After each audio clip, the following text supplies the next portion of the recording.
Good evening. This is the Holyoke City Council Finance Subcommittee. My name is Joe McGiverin. To my left is our President of the City Council, member of the committee, Todd McGee, and to my right is City Councilor Mike Sullivan. We're going to open up this agenda. It's a short agenda, but a very important one. We have only 4 items, the second one being the one that we are here tonight to get up to date on the middle school projects. But with the committee's help, I'd just like to go to item number 1 real quick. Motion to take it off the table for discussion. So moved. All those in favor? Aye. Any opposed?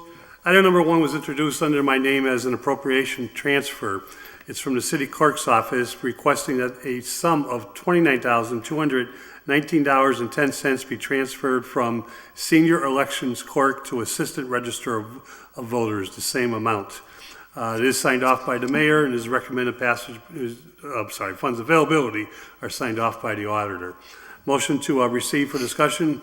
All those in favor? Aye. Any opposed? We have a communication. Brenna apologizes for not being able to attend. I think I can answer questions after talking with her today. I think her very short communication will help out. It's addressed to all members of the committee.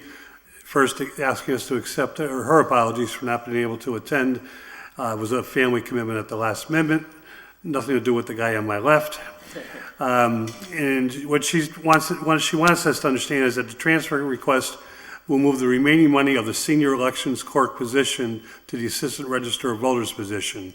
She's promoted Noella Colon to fill the assistant registrar's position, and the senior election clerk's position will remain unfunded. If there's any questions, she'll be happy to answer it. She said this was an internal promotion. She spoke highly of Ms. Colon, and she thinks this is the right move for the combined offices. Is there any discussion or any questions? Chair will entertain a motion. Motion to approve. Motion made second to approve. Councilor McGee does not, on this type of item, does not have a conflict with 3 members. We will go forward with that. All those in favor? Any opposed? So moved. The other 2 members of the committee, Councilor Tallman had to went out of town at the last minute. He sends his regrets. He was supposed to be here this evening. Councilor Leahy has a new position and is currently working at the Big E as a manager with the lottery, and unfortunately his backup did not come in this evening, so he's hoping he might make it before the presentation is done, before the committee meeting is done also.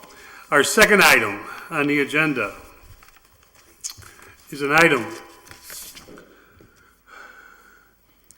It's actually, if we could, suspend rules to take items 2 and 3 together. Item 2, all those in favor? Any opposed? Item 2 is introduced by Councilor McGee that in order to invite Margaret Woods into the Finance Committee to give an update on the middle school projects. And item number 3 is a communication from Jack McCarthy, the Executive Director of the MSBA, regarding the middle school projects. On a motion to take them up together for discussion, all those in favor? Aye. Any opposed? So moved. Welcome everybody. This is our home turf. So something's up kind of loud this evening, but I think you'll get used to the mics as soon as possible. I introduced the committee. I've met everybody here, but Whitney, if we could start with you. And we are being televised. I think I've told everybody. And we are being taped, which will make sure we'll get all the information to city councilors and for any member of the public who's looking to look at this proposal. But if you could just, for the record, introduce yourselves, Whitney. We'll start with Councilor Whitney Anderson, Maintenance Administrator, Holyoke Public Schools. Steve Zweig, Superintendent Receiver, Holyoke Public Schools.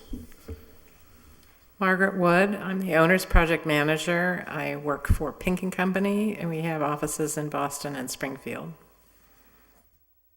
Margot Jones of Jones Whitsitt Architects. There's a button. Yeah. Dave Fontaine with Fontaine Brothers in Springfield, Massachusetts. welcome everyone. And I think it goes, I'll just quickly summarize. We have members of the building committee, which would be Whitney, Dr. Zweig. Margaret, you were an ex-official member of the committee, worked with them closely. I'm not sure if you worked with the building committee, Margaret, did you? Oh, you yeah. did, okay. And David, I understand, right now you're the preferred developer at this point in time? Construction manager. Construction manager, okay. So just to get up to speed, we unfortunately, and shame on the city council, but it wasn't, it was inadvertent that we didn't keep a member of the city council on the committee over the past several months.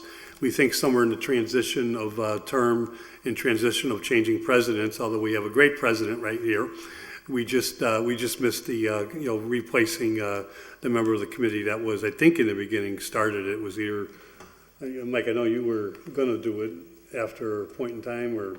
I did it. Okay, so Mike Sullivan's our member of the committee. I was trying to get you off the hook. And Margaret, I think if it's okay with everybody, we'd ask you to make what would be a PowerPoint presentation to get us up to speed as to where the project is. Before you start, as he gets comfortable and comes in, is our Ward 3 City Councilor, Dave Bartley. Welcome, David.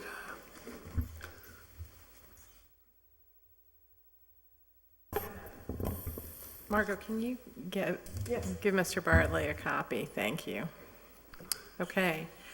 So it's great to finally have an opportunity to come and talk to you all. So Pink and Company began working with the city last August. And one of our first tasks as the owner's project manager is to start the assembly of the team. And so Jones Whitsett went through the procurement process and was hired in December. So the building committee that Joe refers to has been meeting since January. And as I think everybody knows, the notion that was put forward was that the city was looking for the ability to build 1 or 2 middle schools in Holyoke, and with the MSBA's, the Mass School Building Authority's participation. So that is the process that we've been on, the process that is dictated by the School Building Authority. They are, you could think of them as the bank. So they have potentially a major financial contribution to the project, and the process is dictated by them. Up until this point, we've made 2 submittals to them, and we are getting set up to make what would be the submittal that would be the basis of a funding agreement, subject to the city's agreement with the proposed project. So what I'm going to do right now is to provide background on the process, because I think both for those who are here and those who are listening at home, it's helpful to have a kind of base document that explains the process we've been through. So I'm actually going to ask Dr. Zweig to talk about the first and the second pages of the presentation, which have to do with how the proposal came to be that the city of Holyoke would look at middle schools, which involves a reconfiguration of the district as a project, and then what the milestones that we've completed with the MSBA are. Yeah, good evening. Thank you for welcoming us here. I did a lot, some of you may have heard this before, but early on in my time in Holyoke, I surveyed, met with a lot of people, had many discussions about what they felt would improve the school system. And among many things, they did talk about the quality of the facilities, and folks talked, this is parents, teachers, students. I spent a lot of time outreach in 2016, and what I heard a lot was buildings are in poor shape, and the decision to go to middle schools was a mistake in Holyoke. And I heard that, repeatedly from the community. And when I learned quickly when I arrived that the city of Holyoke had one project that was in the pipeline, but it was stalled for a new school. There was some debate about whether it should be at McMahon or whether it should be a downtown school, and it was kind of stuck with the school committee between the city. I don't actually know, I don't know all the details exactly of what the holdup was, but what I requested from the school building authority was to come in and do an assessment of our facilities so I could get some better information about the quality of the facilities, and then and to give us some direction about what we should do as a system if we're going to replace schools. And so we the MSBA funded a report, and the recommendations led to a portfolio design, which included the idea of 2 middle schools. We presented that to the community. We had a community conversation. Jack McCarthy was there from the School Building Authority, and it was at Holyoke High. Would have been sometime like the winter of 16, I think. And we got a lot of feedback. Again, in Holyoke, I've learned it's hard to get a lot of consensus on something. So generally, you feel people on the different side of the aisles. This is one of the few things I've seen since I've been here where the large majority of people really supported the notion of going to the middle school model and really liked the idea of 2 middle schools where all students in the city could be a part of. People really liked the idea of returning back to the middle school grades, elementary, middle, and high school configuration for the district. It allowed us, or the proposal allowed us to move to elementary schools that would offer more enrichment. We wouldn't have art teachers on carts anymore and music teachers not teaching in a classroom, and then expand our pre-K opportunities, which some of you know that part of our turnaround is one of our goals is to have universal pre-K free for 4-year-olds in the city. We just didn't have the space to do it, and this would allow that. And then ultimately, we think it would allow for operational savings, because instead of running 7 different middle schools, we would have all our middle school grades in 2 facilities, which would save in terms of operational savings, but also we think would help with our teacher retention issue. Because we hear a lot from teachers that they're teaching in these K-8 buildings where they're the only science teacher in middle school. They have nobody to partner with, and they're not only just teaching science, but they're teaching science and math, and they're teaching across multiple grade levels. In a middle school model, there'd be 1 7th grade science teacher, a 6th grade science teacher, an 8th grade science teacher. So you wouldn't be asking people to teach, which is really hard to do if you've ever been in a classroom. You're teaching multiple grade levels, multiple content areas. And then the idea of this would be for all kids, not just some kids, not for kids that live in one part of the city or one community, but every child who chose to go to the Holyoke Public Schools would benefit from one of these 2 middle schools. And then on the second side, you can see what the process was that we've been through. This has been a long process. It's even hard for me to keep the timeline straight of where we've been. But we've gone, the city council was gracious enough to support us moving forward in a feasibility project. We hired Pink & Company to be project manager. The MSBA and the district agreed on the middle school enrollment to project around 1,100 students, which is close to what we have now. They even though we think there'll be a little bit of a wow factor that'll bring kids back to the city with brand new middle schools, the MSBA doesn't allow you to factor the wow, shiny object factor in getting kids back. We then hired architects. There was a process that, and when I say hired, it's not the district, it's the building committee, which Margaret's going to speak to, which has representatives, citizens of Holyoke on it, and some elected officials. And then the building committee began meeting with design team earlier in January.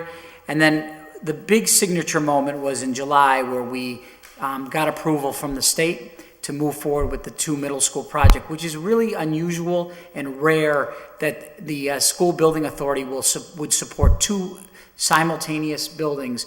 Is really a landmark day for the city of Holyoke and being able to move forward. So this is now the beginning of the process of more public engagement. We definitely need the support of the city council, the citizens of Holyoke to move forward. But very exciting that the discussions that we had 3 years ago and the interests of our families, our staff, to move to the middle school model, and not just any old middle schools, but state-of-the-art schools that we haven't seen in this city for a long time. The last building we had was 1989, was the construction of Dean in 89, and that's a long time to go without having a brand new building.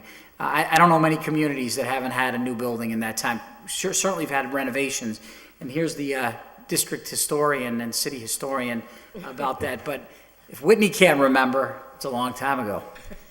So I'll stop there and turn it over to Margaret to talk a little bit more about the project. Thank you, Doctor. So just to reference what Steve was talking about, this is a copy of the submittal that was made in March, and this is a copy of the most recent submittal. The first submittal to the MSBA is, I call a due diligence document. It really documents the condition of the existing buildings that are under consideration. It involves writing an educational program. Todd, I can bring this up for you if you want. By the way, these documents are online. I wanted to mention, so that's the PDP, and this is what's called the PSR, so you can take those both if you'd like. We've made an effort. We created a web page. You can find it by Googling Holyoke Middle School Feasibility Project. And there's a Google Drive that has all these documents in it for folks who are watching from home. And we are continuing to update it with building meeting minutes and other documents related to the process. But essentially, the first submittal was about documenting the existing buildings and what we knew about them and suggesting a range of options. And the second submittal was identifying with the building committee's leadership preferred options.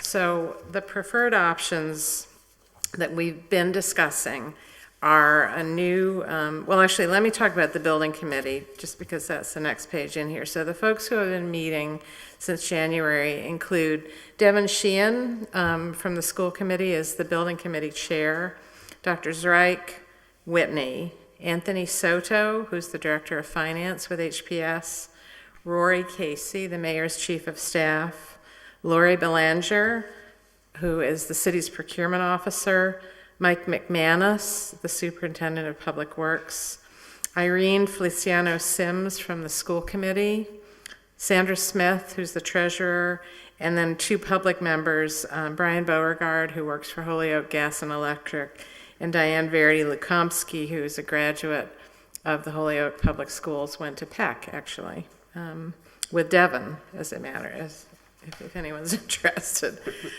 So what is proposed in the bigger of these two documents, the preferred schematic report, after a lot of due diligence and looking at various options, the proposal is to actually build two new buildings. So one of the buildings would be on the site, which we call the Chestnut site, which is the site that's immediately to the north of the H.B. Lawrence School. So it's bounded by, Margot, maybe you can help me here, Chestnut. It's kitty corner from the library.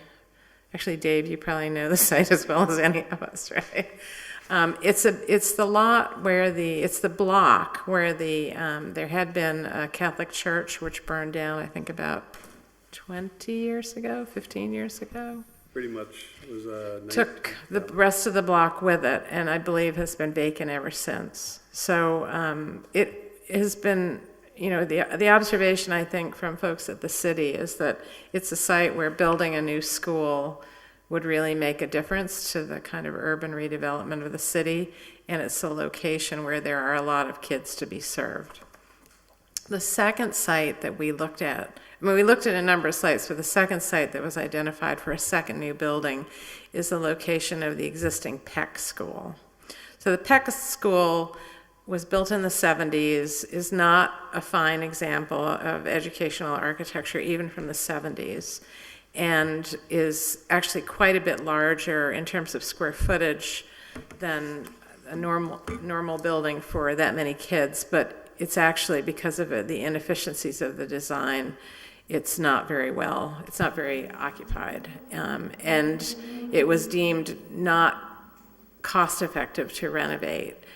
However, this idea of two similar buildings, what Jones Whitsett, I think, has done admirably is to develop the notion of these two similar buildings so that if, as Dr. Zreich says, we're going to create a new system of equity, that these schools are very similar. They're not identical, but they're kind of a kit of parts, if you will, that are assembled slightly differently on the two different sites and get sort of brought into use at the same time, which we believe will really enable the transition, a relatively clean transition from a K through 8 system to a K-5, 6 through 8 system.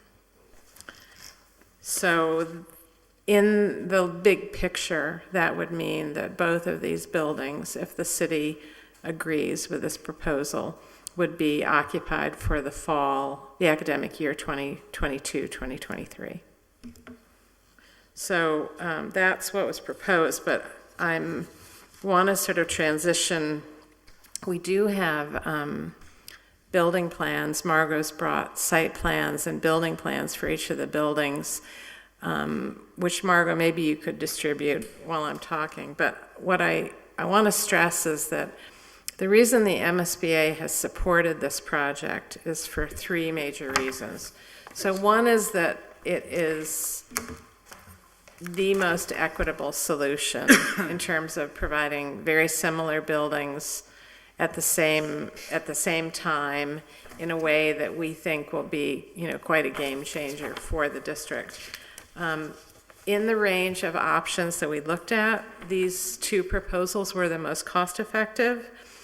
And for sure, they give the biggest opportunity educationally for Dr. Zreich and his staff to help move the district to this preferred 6 through 8 configuration. So I'm here tonight to talk about the next step of the study phase, because we do need to queue up. I'm recommending to the building committee and to you an additional appropriation. So going back to where this started, the original appropriation for this work with the MSBA was $800,000, and that appropriation was based on the assumption that it would be a single building project. The MSBA did allow us to study, and I shouldn't say us because the work was mostly Jones Whitsett.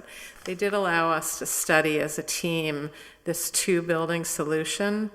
And now, I think in support of the goals of the project, they have supported the next step, which is what's called the schematic design. In front of you on the table, I asked Margot to bring, Todd, it's right in front of you, a set of drawings and a binder, which are typical of a schematic design presentation, schematic design submittal for another comparable school. So which school is this for, Margot? Granby. For Granby, okay. So Jones Whitsett is the architect for Granby. Granby's gone through the same process. In essence, you're doing a design and an estimating process that's going to be the basis of the proposed funding agreement with the MSBA. So it actually involves quite a bit of detail.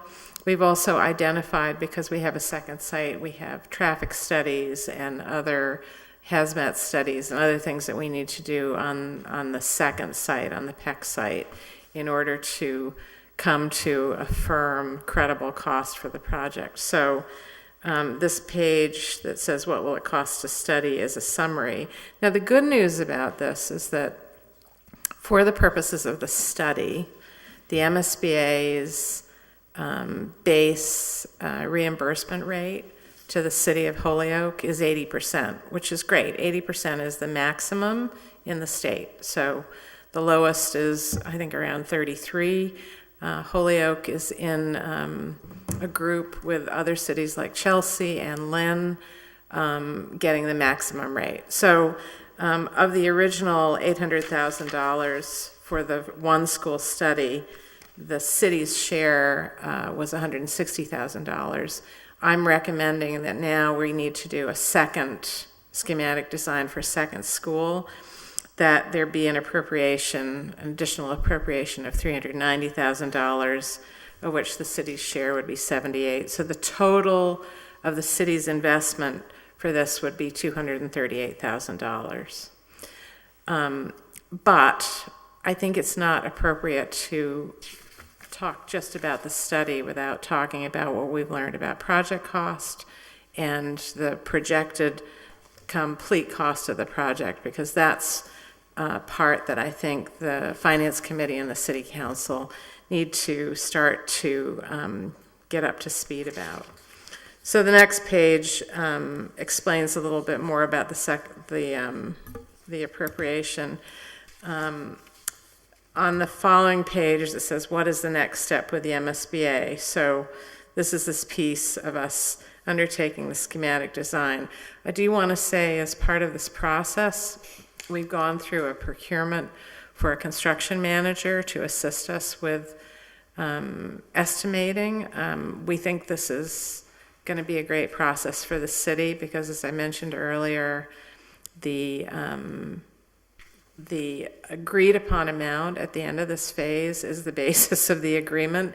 And if the project goes up later, if the project cost goes up later, then the city bears the full cost of that. So it's really, really important to get that cost right.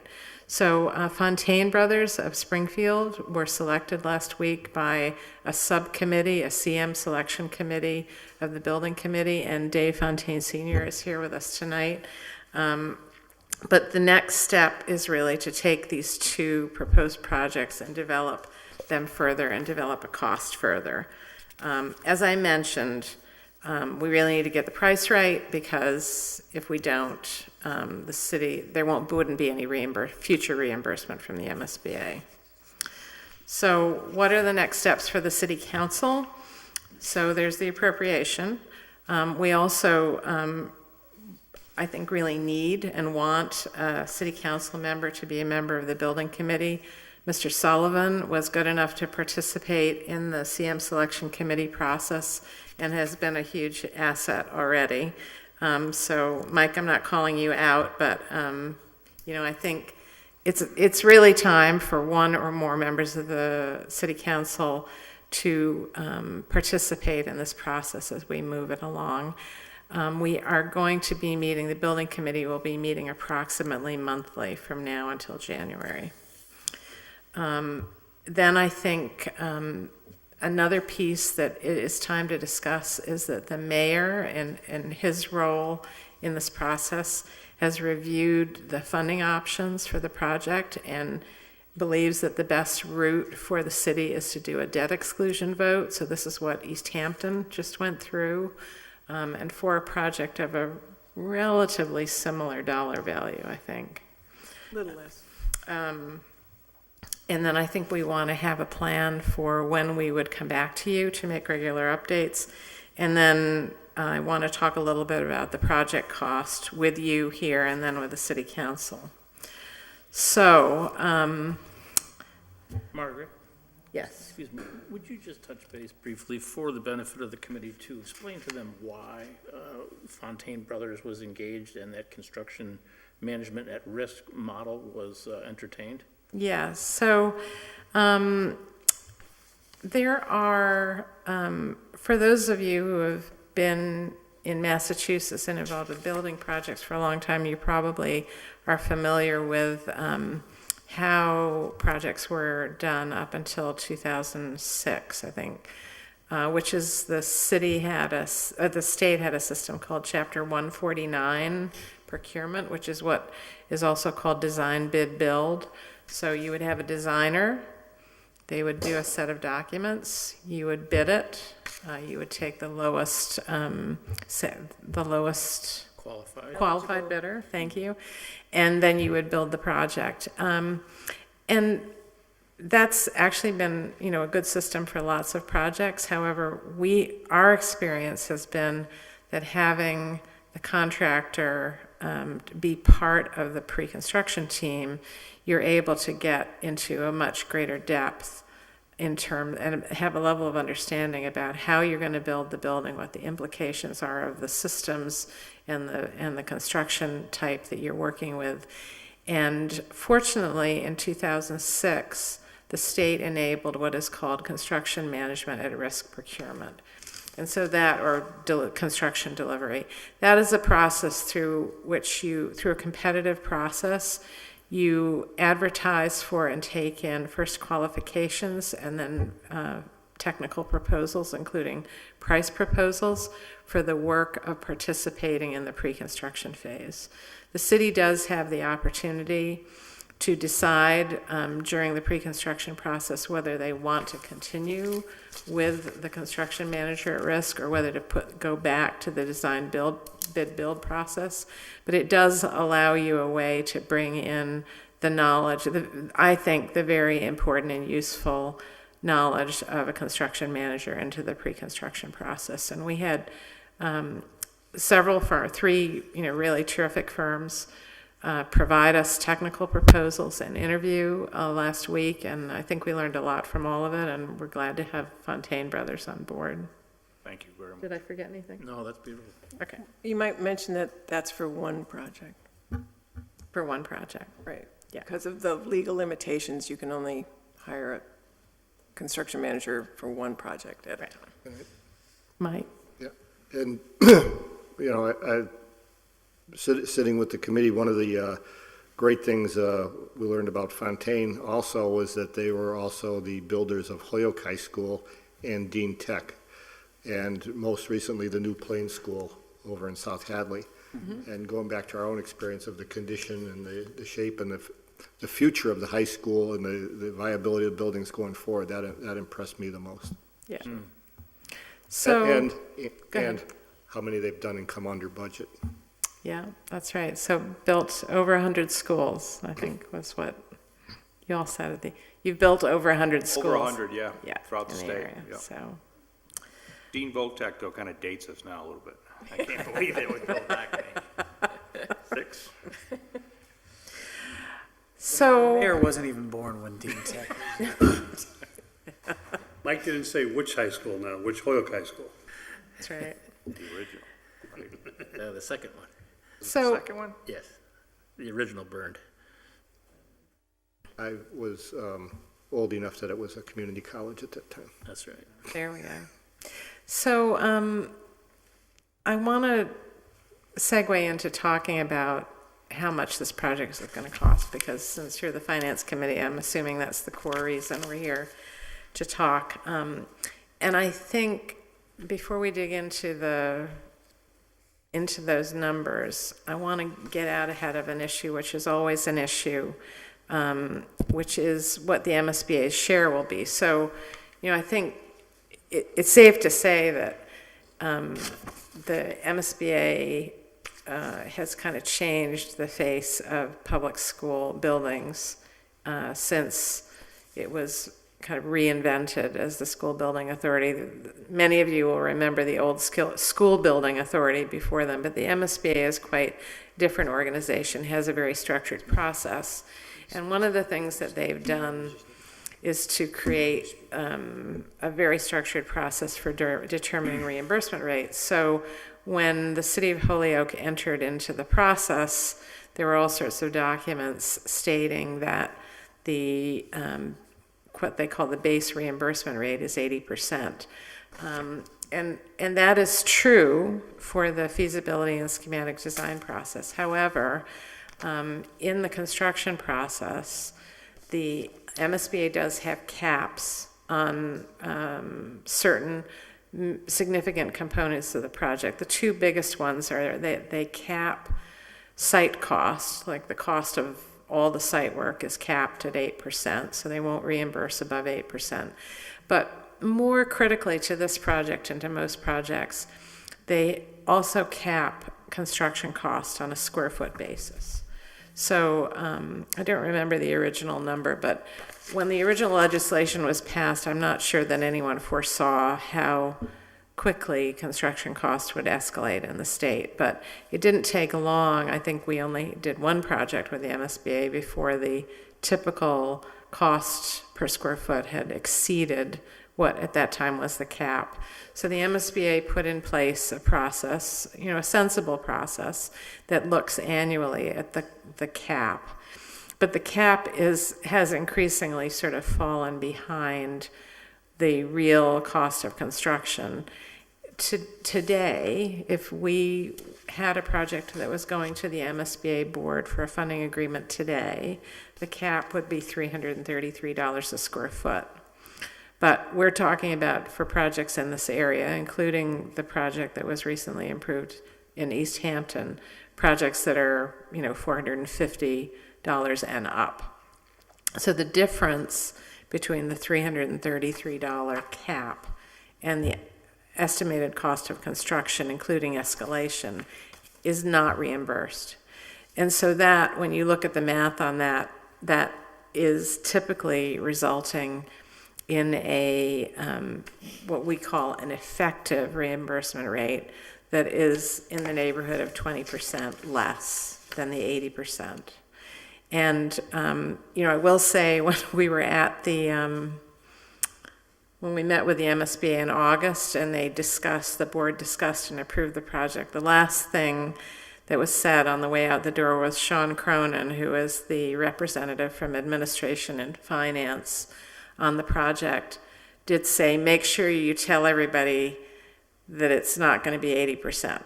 So I'm here to tell you, if you decide to move forward with the project, it won't be 80%. And on this page, I describe a little bit of that. But on the next page, I put this in context, which is to say, this isn't true for Holyoke only. This is sort of typical. And Margot and Dave, I think, can also attest to the similarity. This page pulls a set of data that's available on the MSBA's website for middle schools only. So I haven't done the math yet, but they have similar data for elementary schools and high schools. And what it shows you is the date that the project funding agreement was approved. And at that time, which is where we will be in the spring, what the effective reimbursement rate was. And as you can see, for the average of all projects, it's about 16% less. For communities with 80% reimbursement, it's actually higher. And unfortunately, that's because the way the legislation was written, there are what are called incentive points, which are additional points of reimbursement that you can get. The legislation says that if you're at 80%, you can't get the additional incentive points. I don't think this is fair.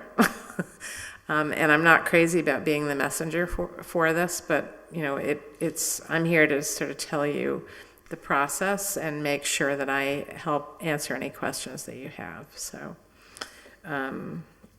that is the background to the next page, which is talking about the work that we've done to produce a project cost. So as part of the big book that these gentlemen have up at the table, we developed, and when I say we, Pink and Company in cost. And it's that estimated project cost as well as the proposal for the schools that was the basis of the MSBA moving us forward to schematic design. So there's really two buckets. There are what are called soft costs, which are fees and services, furniture and technology. And then there's the building, which is called hard cost. And I explain those just because the MSBA definitely splits them up and has, it's kind of a way of conceptualizing the next page, which gives very brief summary of a much, much more detailed document, but shows you the numbers that we came up with for, at the top, the soft costs, then the hard costs. Furniture and technology are essentially a grant from the MSBA. They give you, Margot, $1,200 per student for furniture, $1,200 per student for technology. That gets you the budget, then we have contingencies, and then the total project budget. And then on that, I'm showing my estimate of what the MSBA reimbursement would be, my estimate of what the city of Holyoke share is for each of the two proposed sites. And then down at the bottom, I'm totaling. So for all of you who can't see this, I'm just going to hit some of the big numbers. The estimated cost for a project at the Chestnut site would be $61.6 million. of which the city's share would be 25.5, let's call it. The estimated cost at the PEC site would be just a little bit shy of 70 million, of which the the city's share would be essentially $30 million. The PEC project is more expensive because it involves the demolition of the existing PEC building, and because that site has a higher amount of site work, and therefore we anticipate it will exceed the 8% cap that I mentioned earlier. So the total estimated share for the city for those two sites then, if the projects were undertaken together, is $55.3 million. So I'm going to keep going, because this is taking a little longer than I anticipated, and I want to leave most of the rest of the time. You're doing fine, Margaret, you're doing fine. Okay. So on the very last page here, we worked with the mayor's office and with Hilltop Securities, the city's finance analyst, to come up, based on that, the MSBA, on the city's share, the $55 million, to come up with what the estimated cost of the taxpayers would be, which at the end of the day, I think is almost where you need to start with people, because it's kind of the first thing they want to know out of the box. So I've led you through it kind of probably backwards relative to the way people want to talk about it. Hilltop estimates that the for a 30-year bond, the cost to residential taxpayers would be $1.31 per thousand. The city's average household assessment, which is, kind of an invention, but the average assessment is $182,800 for the average person if they're out there. For that household, the estimated annual increase in taxes would be $240. And then they also calculated the estimated cost increase to commercial taxpayers as $273 per thousand. And then this gives the existing rates, which are $19.13 for residential and $39.69 for commercial industrial. So that is a lot of data to take in. And I'm sure I've skipped over some things too fast, but I want to stop here and hear what your questions are, because I think, where we started was we've developed a lot of information, and it's time to really start sharing that, and I'd like to hear what you all need to know. Just as we begin questions and answers, I think as members of the committee and Councilor Bartley, we're going to ask our own questions, and I think we're also going to try to be double advocates for some city councilors who aren't here. Okay. And maybe for the general public too. Okay. But Margaret, before we get into, and I know tonight is about the presentation to get us up to speed. Thank you. And thank you for explaining everybody's role, and thank you for a lot of information, but a lot of important information that we are going to digest. Could we touch base, and I want to, we're in the middle of a discussion about Lynch School. Mm-hmm. We're in the middle of a discussion now about Peck School, which, I think is new to some of us. And if the second site was not Peck, we wouldn't have to include demolition costs into the construction costs, and we would be dealing with a different number.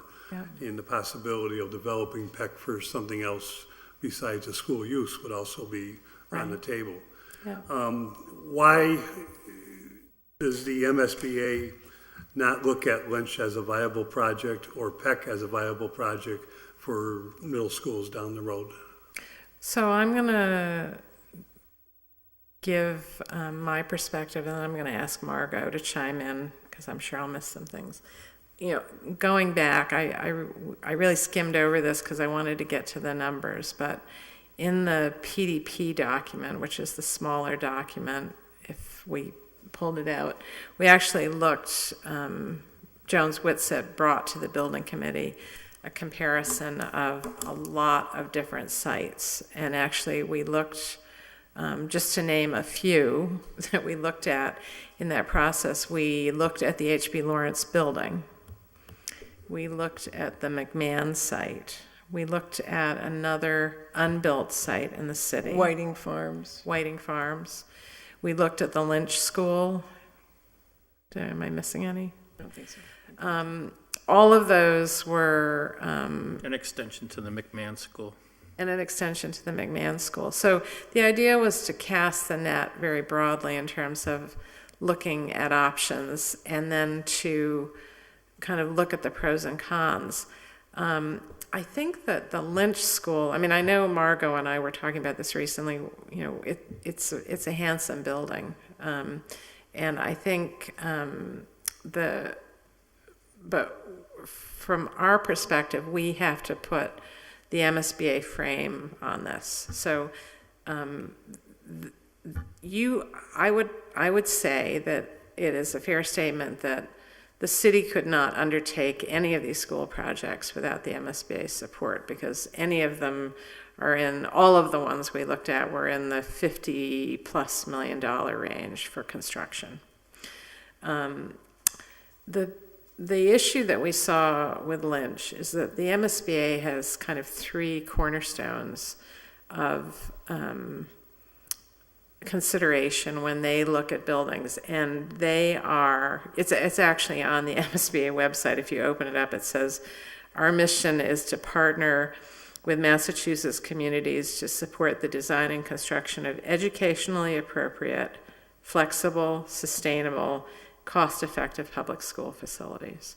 So when Jones Whitsitt was doing their analysis, they were putting, I mean, that's not a euphemism. Those really are the four things that they care about.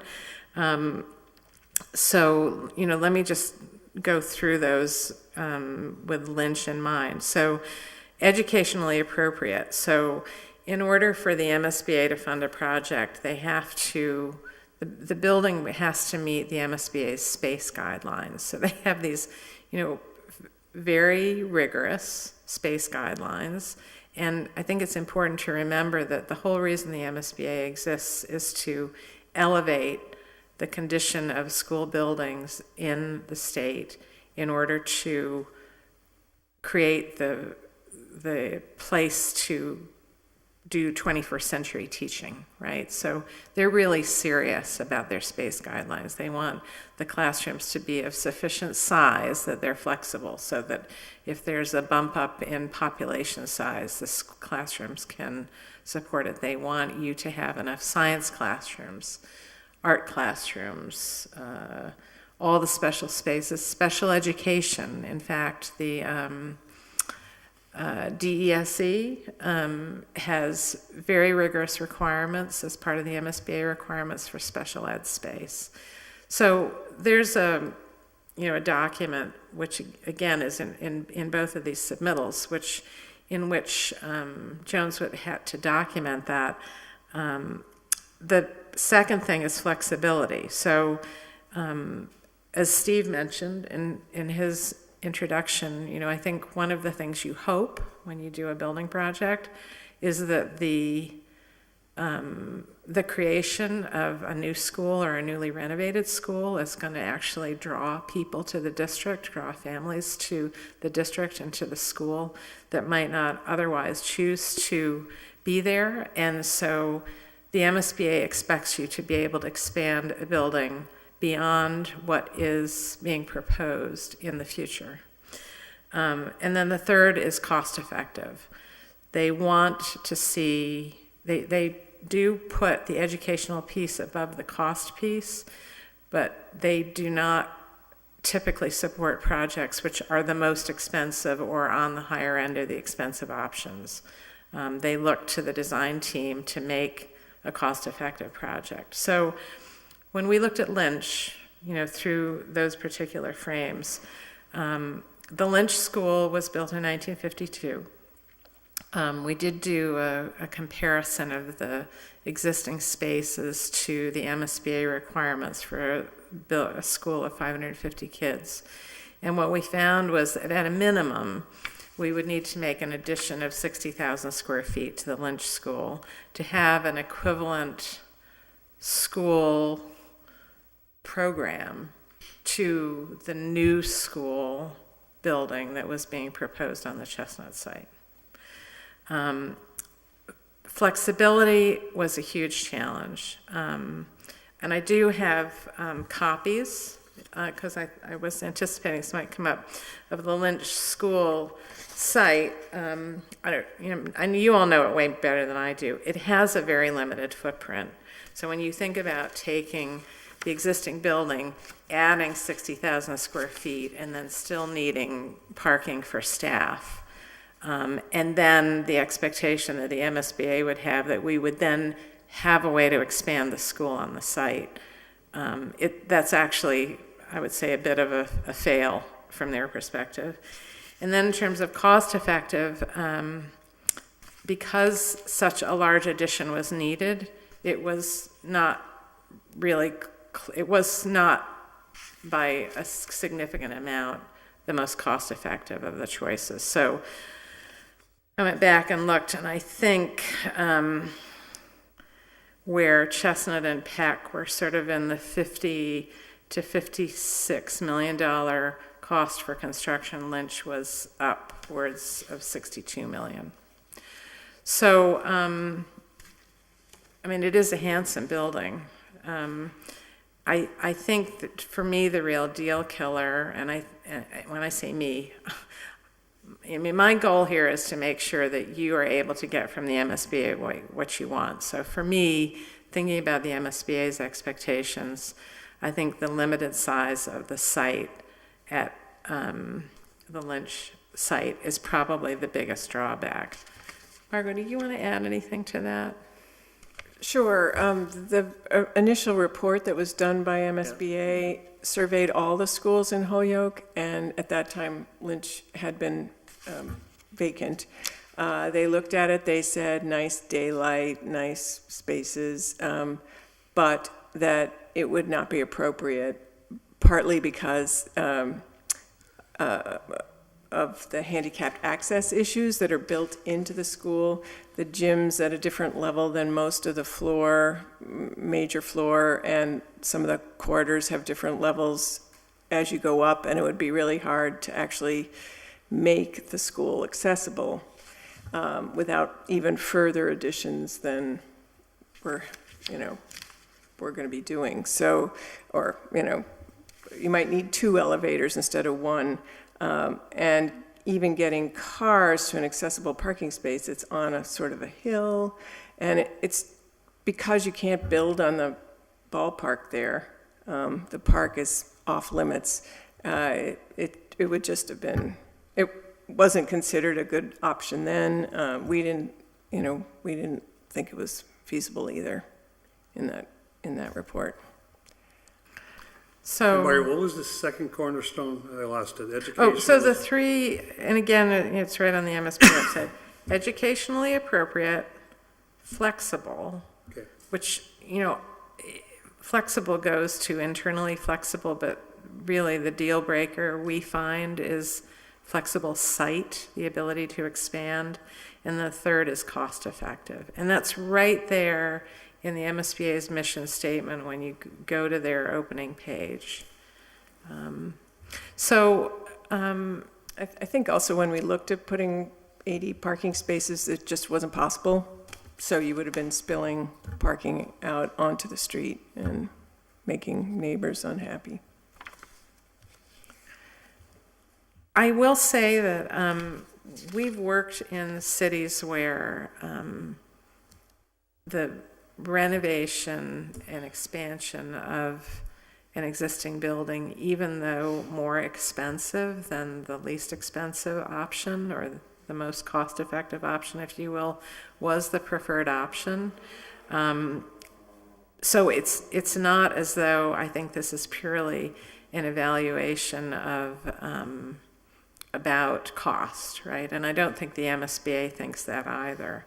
But this is a pretty substantial difference. And again, I think that for me, putting the MSBA frame on it, I don't think if we went to the MSBA with Lynch, I don't think they would support a project on that site, and it has to do with the reasons Margot mentioned, but the key issue is the ability to expand in the future. Could you do an expansion now? You could. I don't know where you put the parking, but could you do an expansion in the future? Probably not. And back to the reason we're doing this, we want the population of the district to grow, right? We anticipate with projects like these, the population of the district will grow. And just also, in my conversations with the MSBA, they were very quick after, because none of these, this is before we had project managers and architects. The feedback that Whitney and I had received at the time was they didn't even rank Lynch, because they said it's not worth even looking at. And then they said Peck and Lawrence were the next two worst, facilities. And I just want to point out that Peck, it's one of the worst buildings I've ever seen. And for educational purposes, we have to get kids ultimately out of Peck. With all due respect to those of you that may have been educated at Peck and received a good education, it's a terrible layout for a school. It's also very costly for us to maintain as a school district. The other thing I'd want to add is part of the plan does involve, and I talked to Councilor Sullivan about this, part of the plan does involve vacating other schools when we get, if we do get 2 middle schools, which would allow, Peck would eventually, in this plan, would get demolished, that would be reimbursed, but other facilities such as such a Lawrence or Metcalf could be used for the central office space, which is something that we have had a long history of. Well, in my history here, we've discussed the lease that we still have on 57 Suffolk. It would allow us to vacate operating additional schools like Metcalf and Lawrence and move the central office to one of those spaces as well. I just want, I want to make that point as well, because that's a consideration in terms of savings to the city as part of this project.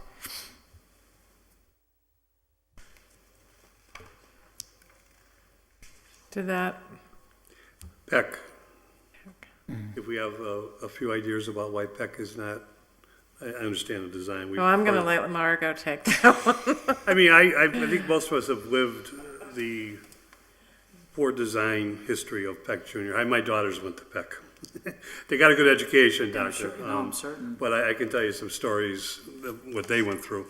But just an idea of why Peck can't be remolded. Well, educationally, it's really important for students to have daylight, fresh air, good environment to be able to be ready to learn. And the thing about Peck is that none of those factors are good. There's very little daylight. The environmental quality of the finishes inside, the air quality, Marginal at best. Yes. There is a lot of hazardous materials there, and if you reused it, you would have a huge amount of abatement that you have less when you demolish the structure. We looked very closely at keeping the gym, because the gym's pretty popular. It's used a lot by the high school. It's square. It's your basic decent gym. But it would have required careful abatement that would have meant that you basically are almost tearing the building apart and then putting it back together. And if you're going to have to do that to get at certain hazardous materials, then why not put the gym in a manner that is better situated to the site so that the school can actually see Crozier Field, and that we pride ourselves in our schools being designed so that the pupils and the teachers feel a part of the environment on the outside. And actually they're studying that kind of connection really improves learning in school. And in Peck, you don't know where you are, you don't enjoy the woods, you can't see Crozier Field. And the acoustics are horrible. You would have to do so much to that school. You'd be tearing it apart 50% of the structure, And by the time you get that far apart, you might as well start over. So our proposal is really to take advantage of that site. It's a beautiful site. It has wooded areas and nature trails. It has a connection to the high school. It has fabulous adjacency to Crozier Field and playing fields. So I think it has a lot of attributes, the site itself. The existing building just doesn't take advantage of any of that. About 10, 15 years ago, Whitney might remember, when we were looking at the high school project for our new science labs and air conditioning and everything we did for the high school, which is probably as old as any high school in the area and still one of the nicest ones around, because we keep good care of our buildings. Yeah. You know, we talked about an access road with playing fields and actually linking it, not just to Peck, but linking it to the intersection where the hospital is and taking advantage of what we call the dingo, is even mentioned on here as the dingo. When you get off this subject, I think, because I think we're going to go into some other things that are important to us, but Peck has an asbestos problem, issues. It has in place asbestos, which we manage according to the laws that govern those matters. Within that framework, we are totally safe to hold an educational experience in that facility. When it comes time to renovations and things such as that, though, there are particular requirements which are quite costly. What about putting it up for development in the private sector? You'd be better off with something along the lines of Lawrence, having more of a historic ambiance to the facility. Peck really is, it's a mongrel with its geometric orientation. None of the rooms are square. They really don't fit many models in regards to community usage. But, you know, the Ward 3 counselor was telling me it'd be a great marijuana mall. That might be something I'm not familiar with, but perhaps if Mr. Barley could elaborate, we might find a vision there. Not this evening. Okay. Go green. Please. We get Counselor Sullivan. Yeah, and Whitney, you can help me with this too. The asbestos regulations you're talking about for schools, I believe, are called AHIRA. AHIRA. AHIRA. Yes. And they're pretty strict, and the students are all safe, and there's annual Yes. monitoring that goes on and stuff. There's a 6-month review and a 3-year reevaluation. Right, and we've got a small but very vocal segment of the public that seems to think that it's not that it's being an over-exaggerated problem. And the point I'd like to make on this is the schools go through a very, very strict protocol, and it's controlling an existing situation.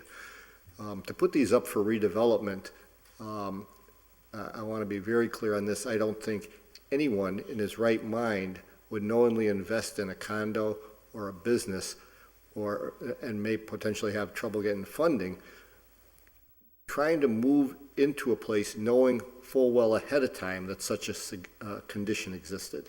That's right. Well, in our realm, we operate through the Asbestos Hazardous Emergency Response Act, which is the AHIRA program. Those are federal regulations that mandate our response in regards to the maintenance and the ongoing way in which we deal with these matters.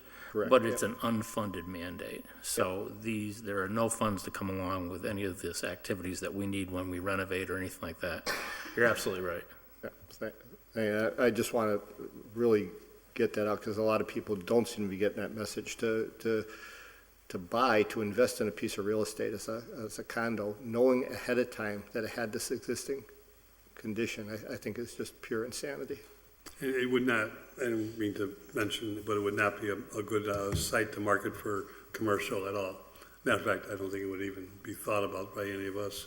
That's So correct. The only thing we would, my question would be about developing, would be residential. Anyone else?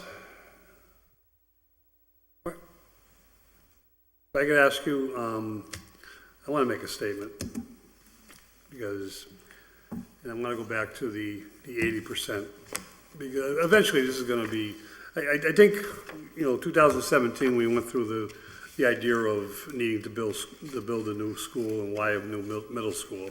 Now we're adding a middle school to the project, which has given us something to think about, and I commend the committee for how far you've gotten since the conception of going forward with the middle school project itself. And we all talked about the 80%, and I think we knew it was never exactly 80%, but this numbers bother me when we start saying 58 and 59%. But what bothers me even more, and I know a couple people by the name of Aaron and Don who are going to hear from me, is that other communities who don't qualify for 80% have incentives that bring their reimbursement number up. We qualify for 80%, but we can't get 80%. So there's something just dead wrong with that. Well, I mean, I will say that we've had this conversation. We worked in Chelsea, where you were doing just finished this week, a big middle school project in Chelsea. And we had the same conversation. And, I do think, what I think is different right now is there's enough data available, cumulative data. A couple of years ago, you wouldn't have been able to create this chart that I've created. I'm not even sure, to be honest, that the MSBA is aware of the degree to which the lack of the incentive points has this impact on the communities that most need this reimbursement. They're following the rules of the legislation, and I agree with you. To me, it would be a great opportunity for the Gateway Cities Initiative to come together and to sort of act, this fall to change the legislation, because it would make a big difference. I've never been afraid to say it. Gateway communities, we are one. We didn't create poverty, but we service poverty, and we actually do a fairly decent job. It has an impact on our schools, has an impact on our crime rate, has an impact on our housing stock, and we do our best.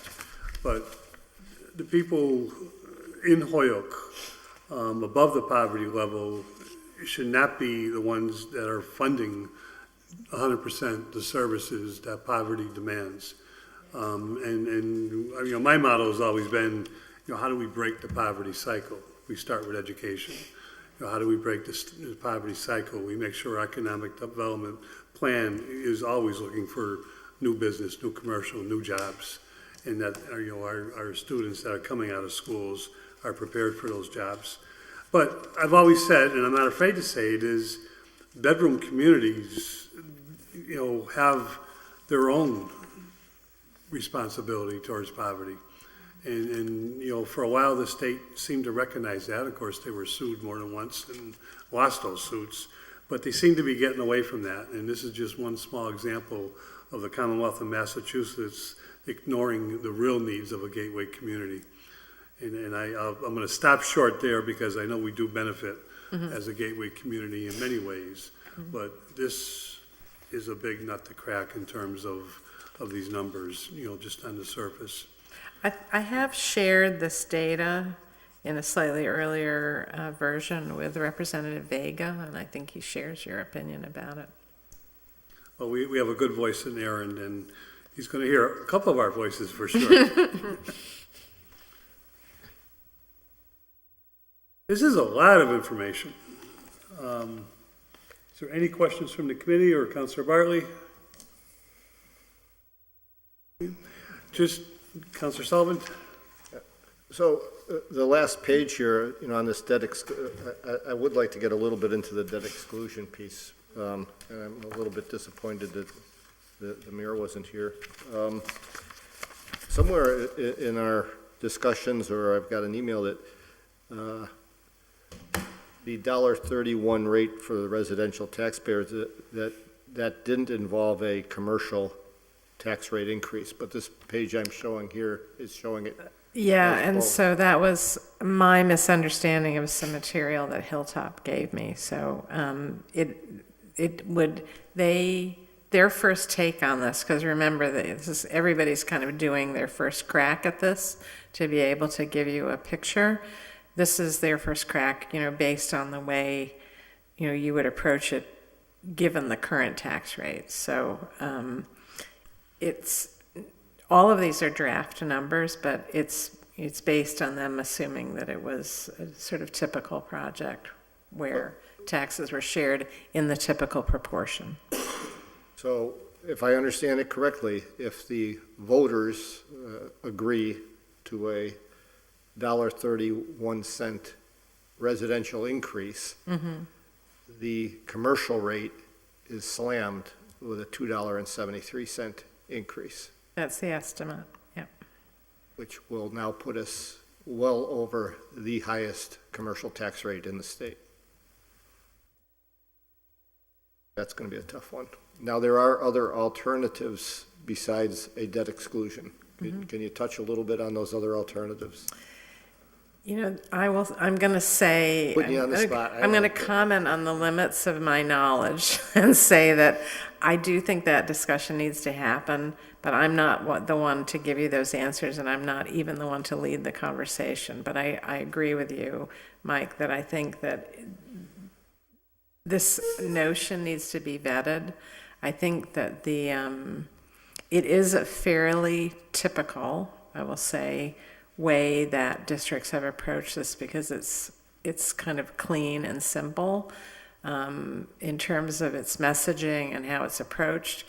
But I understand the desire to sort of look at other variations of this and to have that conversation. It also defines the term, the length of the override, or the exclusion. Well, I'm going to put you on the spot then, Dr. Zreich. There's a savings in the closing of in these new schools that drives some efficiencies. And once again, I'm doing a lot from memory from a lot of hours here over the last few weeks. But I believe that's somewhere in the neighborhood of several $1 million a year in savings. What was Margaret, do you remember what the most recent numbers we looked at? We bounced this back and forth between our office and Jones Whitsitt and Anthony Soto, who did the original crack at it. I will say that I think there's a pretty substantial operating savings. Yeah. And one of the things we found was that the cost, as Whitney's mentioned, the cost of operating PEC, because it's an all-electric building, is cringe-inducing and would, really be substantially reduced. As Steve's mentioned, there's some savings from changing in staffing to make staffing more effective as you move from the K-5 to the 6-8 model. I'm a little hesitant to put a number out there right now because we have about 3 different versions of what that looks like. But I think it's something that we owe to you to come back with a kind of clear message of what that looks like. I mean, I believe we can we are operating too many buildings for the number of students we have. We have a lot of small schools. What we project is reducing our footprint, but with this by 2 schools at least. I mean, you're obviously replacing Lawrence with a new school. You're replacing Peck with another school, but that will allow us to get out of 2 more schools, older schools, more inefficient schools. So there will definitely be savings. Now, that savings that could be, because of net school spending, right? That has to be then reinvested in the school system, most of it, because that's money that we're now using to operate buildings as part of our obligation. But it also is the savings around, central office, which is above net school spending, is being able to take, there's, certainly a couple $100,000 in that we would benefit from moving into a facility that we own. So there is significant cost savings to the district, and those are the numbers we're crunching now to get a more accurate picture of what that would be. Yeah, and I'm not asking for a real accurate picture, just a very broad brush. We talked about $5 million in today's money. Yeah. In today's dollars. That's different 4 years from now. The number I've been hearing and entertaining is anywhere between 3 and 5 million. Yeah. And it just seems to me that the school budget would be able to carry the cost of the bond payments itself without any burden on any additional burden on the taxpayers than what they put into the school system already. Well, except that you don't get that savings until after the buildings are built, Mm-hmm. right? I mean, you still have to get from here to there. Right, And, right. But then I think, it would be interesting to look at, once you had Yeah, put these that's pieces in interesting. place, once you'd close the other buildings, could you then reduce the impact on the taxpayers? And that's where I would really need Hilltop here to say, well, how does that actually work? Like, what is the mechanism for that? How long before, I mean, I don't know how the rest of the committee feels, but I think this would be especially if we're going to start talking about debt exclusion, to get the other alternatives out on the table as soon as possible. Well, and I also have to say that I think that the issue of savings on operating cost, I think this is, I would say, a relatively easy sell for people who have young kids in the district, or young kids who are going to be in the district. The people that I would like to see, be able to support the project are the people who see that overall the district is becoming more cost effective as well. I agree. Was there discussion about the two high schools? What are the two high schools' populations? Enrollment wise? Well, Holyoke High now has about just around 1,300. And the Dean campus has about 250 students that are at the high school, and then we have another 250 at the new STEM school. So we're at about 500 students on that campus now. And Dean is about 800, it was built for 800. Could either campus handle the entire high school population Unfortunately, no. with an expansion? You'd have to have a pretty, with an expansion. Holyoke High right now, the North Campus is pretty tight even as is. It would be hard to do that. But the other issue we have is we have a lot of overcrowd. Before we made some moves this school year, we had a lot of tight spaces at our elementaries where we just didn't have ample space for our teachers to have their own spaces and music teachers. And then as a district, we want to open up more classrooms for 4-year-olds, which means we get more. Well, first of all, it's good for kids, most of all, to have free full day for 4-year-olds, but we would get additional reimbursement for educating 4-year-olds. And so we're trying to we want to open up more preschool classrooms. We just don't have this, we haven't had the space to do it. This would allow us to do that as well. Preschool was, Dr. Carvajal was the one that led the charge on getting away from middle schools, and I think the only thing I fully agreed with was he wanted more preschool slots at the time. And I think it's a key to our future. But Right. other issues kind of killed that proposal, but unfortunately. The good news is we're moving towards that with some of the space we've created. But I think these are good questions. Unfortunately, the district can't answer all the questions around the financing of the project. We obviously want to work with the city to do that. And I think, I certainly appreciate the perspective that you all raise. This is obviously has an impact on the community in terms of financing. I do think that, it's a game changer for the city. If there's a way we can do this, and I look projecting 50 years out on what's going to make a big impact in the community, to have, state of the art. Our facilities are in really tough shape. And that's not because of the quality of the work that Whitney and his team and our custodians do. We just have really old buildings that, that need upgrading for what our kids need I get today. that, and in the case of, poorly designed buildings also, mistakes. Just to put that in perspective, over 70% of our current structures qualify for historic status. And while that may be admirable for a historic building, in terms of an educational use group facility, the plumbing, the electricity, the water, the windows, the heating systems, all those mechanical systems are struggling. We do appreciate the level of support that the council has offered. Absolutely. With the boiler project that's currently undergoing at Kelly School, and also the window replacements that we're looking forward to next summer, Sullivan, Morgan, and Kelly School as well. So the committee has been very active to take advantage of MSBA support there. That actually is coming in at 79% reimbursement, much closer to the 80% for those projects there. So we're delighted The to, accelerator repair. yes. And your job will always be in demand, Whitney. I like the way Mike Sullivan thinks, and I think we will have to look into it, but I think one thing is, Chapter 70 is not gonna go towards the bond. You know, Say that the again? Chapter 70 monies are not gonna go towards the bond. No. Towards construction. We might get creative with net school spending and city side and moving things around, but I think that would be the issue. David, you've been awful quiet tonight.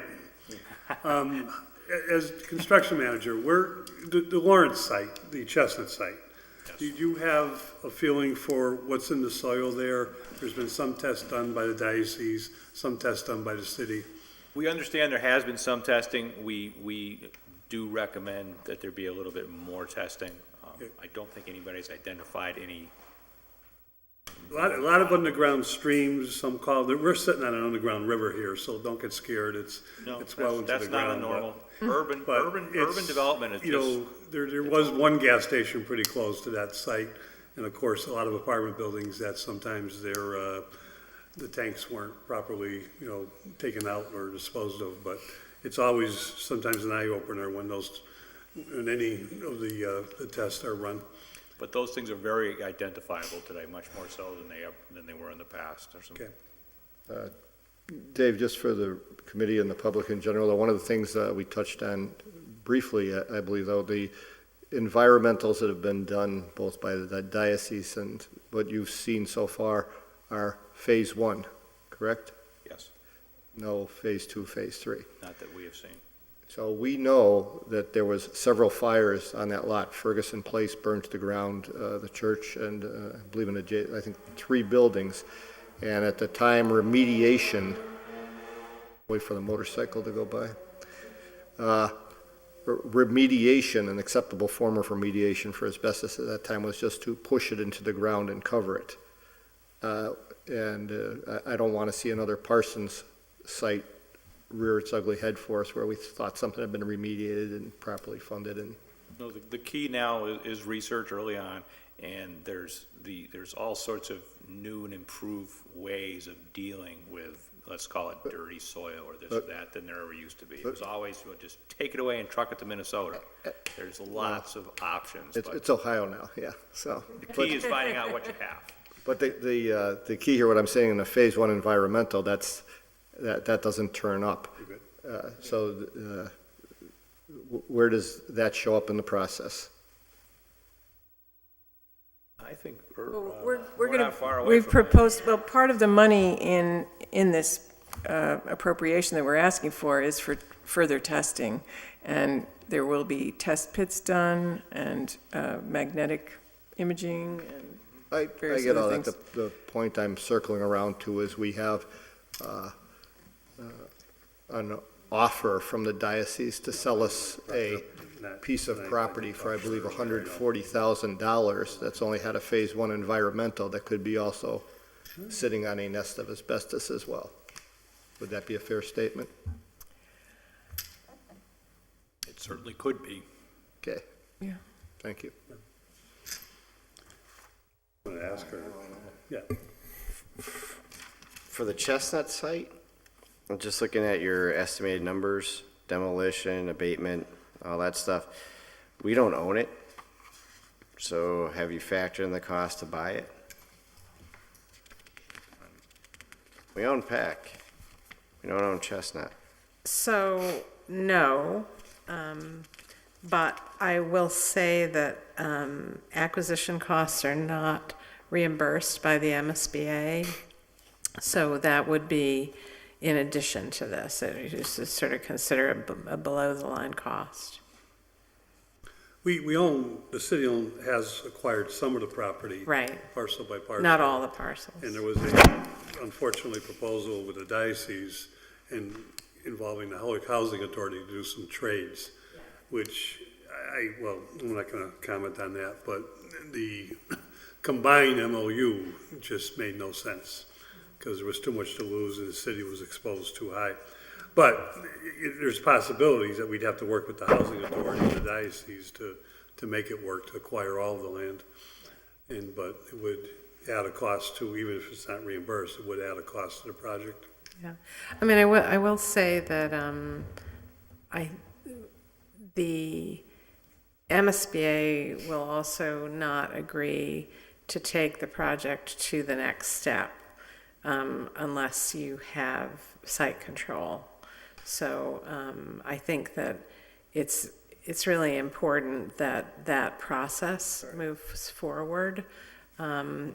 It isn't to say that basically they would just say, come back when you have site control. I mean, it's not that they are not they understand right now, because we were required as part of the earlier steps to kind of tell them the status of the site and the discussions that were underway.